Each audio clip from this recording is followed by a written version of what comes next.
Welcome back to ADHD Whiskey. My name is Matt, and today marks the first video of November.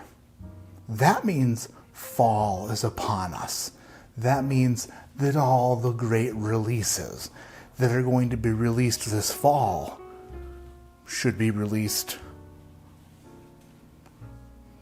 now, or roundabouts now. Now, this isn't something crazy like a 2021 George T. Stagg or anything like that, but it's still a bottle that when I saw, I was like, Porter wants that. Why did I want it? Well, the release earlier this year, release number 6 from Sam Houston, was remarkable, and that release is in the running for my bourbon of the year. So Sam Houston said, guess what? We're not done with 2021 yet, even though we're totally over 2021. Sam Houston was like, guess what? We got another release ready to go. Lucky number 7. Release numero 7 or something. 1, 2, 3, 4, 5, 6, 7. Number 7 if you're German. Can I get to 7 in Spanish? How do you start counting in Spanish? Son of a bee. I guess I can't get to 7. Today, we're taking the cork out of a brand new release from Western Spirits. It's release number 7. Sam Houston, 15 year. America.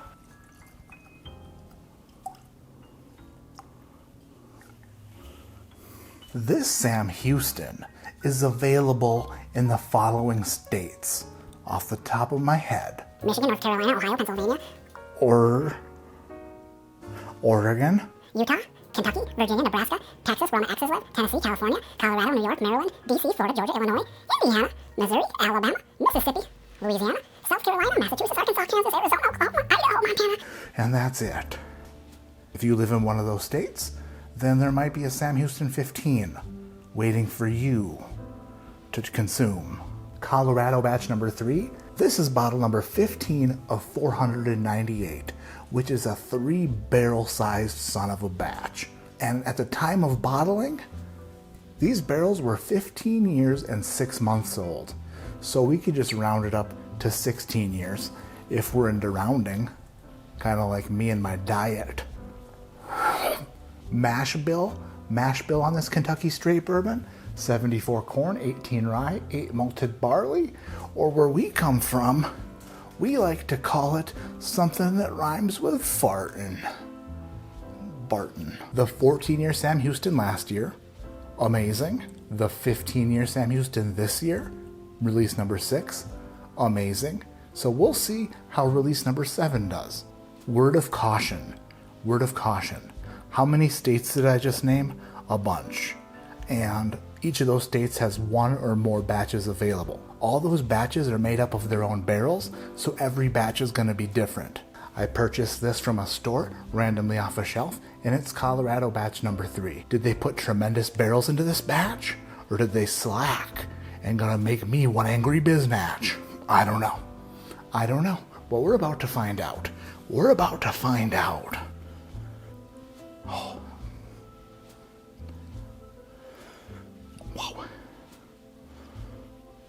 Wow, okay.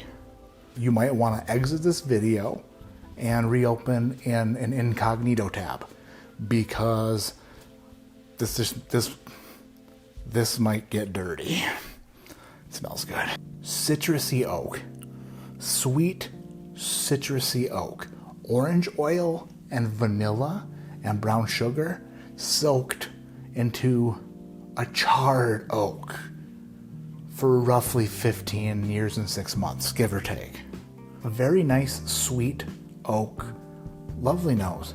This whiskey comes in at 103 proof, 51.5 ABV, so it's not really jumping out of the glass with like pungent, strong aromas of barrel strength bourbon. So really what we're smelling here is the influence those barrels had on this bourbon over the course of 15 years.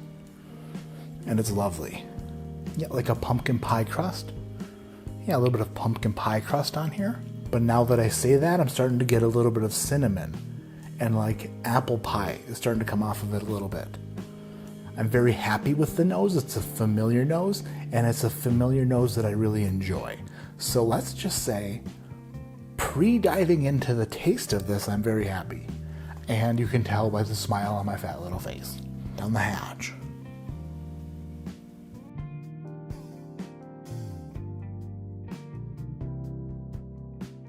If that was my first and only sip of bourbon for the entire day, I would say that is tremendous. But, never trust your first sip. Don't do it. Always go for more, like 2 or 3 or 4, or 5 or 6, or 7, or 8 or 9, 10, 11, 12, 13, 14, 15, 16, 17, 18, 19, 20, 21. You just never, 22, 23. You just never know what sip is going to be the sip that lets you wrap your head around what's happening in the glass. For me, it's typically sip number 4, or 3, or 6. Never mind. There were a lot of citrusy, sugary, syrupy, delicious notes on the nose that I was really hoping would transfer to the palate. Unfortunately, those notes that I was getting on the nose don't directly transfer to the palate. On the palate of this particular batch, I'm getting a lot of oak, and it's sweet up front, but it quickly becomes drying as it works its way down the palate, as it works its way down the tongue, and down the throat, down my esophageals, some people would call them, past the flapper, down the esophageals, and into no man's land, a place I like to call my body. It's a bit drying and not exactly tremendous. It's very good. It is very good. Still getting some of those burnt sugars, still getting some of that caramelized sugar, still getting the oak, which at first is great, but then kind of morphs or morks into something not quite as good. Maybe I'm being too critical. Matt, you paid $136.24 plus tax for this bottle. You're not being too critical. You're a consumer, and you paid a lot of money for this. You know how you fold up the edges on like a pot pie or something like that, and then you leave your pot pie in the oven for way too long, and then the edges that you rolled up around the top of the pot pie, around the edges, burns? Burnt pot pie rolled up edge crust is on the front of the palate. Now that I go back to the nose, I'm getting some cherry there. Some cherry. The nose is where this batch excels. The nose is the best part. The palate and the finish are a little bit lacking for what I was expecting and what I'm used to from other batches of Sam Houston and Calumet. I am in no way saying this is bad though. Still very good. You're hoping that it's going to be complex. You're hoping it's going to have some twists and turns and make you go, woo, what the heck was that? But instead it's kind of like, well, there was that. It just doesn't have the character one would anticipate a bourbon of this age and price to garnish, to have. Fourth sip, and we're starting to get some strawberry and vanilla in there. It's starting to get a little bit more fruity, a little bit fruitier, and I'm liking that. Ooh, down the sides, right down the sides of the tongue, and it's go right in there, especially right there.